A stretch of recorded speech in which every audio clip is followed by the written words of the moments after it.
Good morning, Alan, and good morning to everyone else. I'm Terry. Welcome to TARDIS Spider. Today, the prop weapons in classic Doctor Who. So if you like this video, please like, subscribe, leave a comment.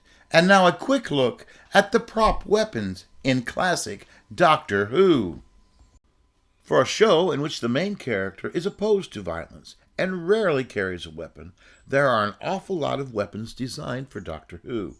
The 1960s saw the use of the futuristic material Perspex, and many of the weapons of the era are pure fantasy creations, looking as if they came straight from a 1950s B-movie. The show's creators would become more confident, starting to take more risk with designs and storylines. The Web Planet would give us a truly alien culture. The Zarbi and Menoptera are outlandish creatures. The story would introduce a living weapon, the larvae gun, an insect creature that could fire a beam from its snout, possibly the first use of a biological weapon on a television show. Most often, the design of a weapon is going to be dictated by how it is going to be fired. The simplest solution is for the prop to be simply that, a non-working prop, relying on the actor and the effects to sell the illusion of being fired. The problem in that is that the post-production teams must know exactly when to add sounds, flashes, pulses, or bursts to the image. So most often in the classic era of Doctor Who, the given prop would either have a light or, in rare cases, a pyrotechnic element to show when the weapon had been fired. While the fitting of lights on a prop is rather straightforward, a pyrotechnic charge is somewhat more complicated. To avoid an external line, props would have a battery. Thus, a safety mechanism is added to prevent it from being fired prematurely. Yet by far the most popular solution during the 1970s and 80s was to use jack plugs as a way of keeping the pyro charge away from the rest of the prop. It also meant that spent charges could be replaced quickly, as in the case of a misfire or a retake.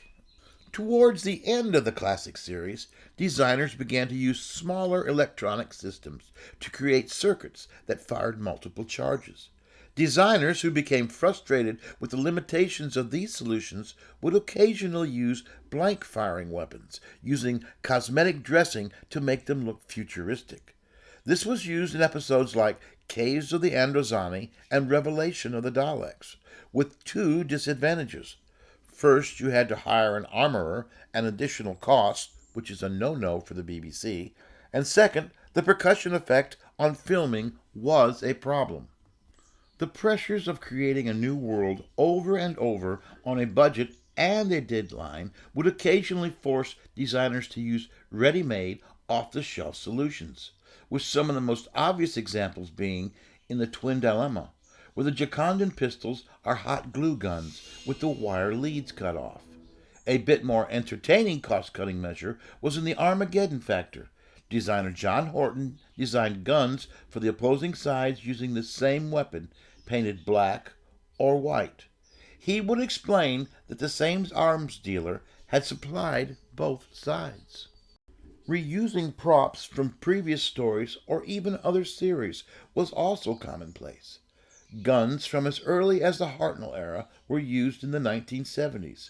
A gun from Galaxy 4 was used in Genesis of the Daleks, with a set of rifles from the Blake 7 story Traitor making appearances in both the Tom Baker and Peter Davidson years. Not all of the weapons have been gun-shaped. Peter Ragg built a strange slab-like gun for Mind Warp, while Kevin Malloy decided to invert the gun shape, creating a bright yellow pistol with an underslung barrel. Where the origin of the technology is alien, designers are given free rein to use new materials to create weapons of unique shape and size. Perspex and translucent fiberglass give weapons a suitable, unworldly feel. Sometimes the story would dictate the concepts of the designs. In Underworld, Richard Conway reinforced the mythological theme with shield guns. In its long history, Doctor Who designers have given us weapons that are truly alien. And that is a quick look at the prop weapons in classic Doctor Who. I hope you enjoyed this video. So enjoy your journey through time and space, and please never, ever forget that a child cannot have a favorite book if he does not have one. Give a child a book today.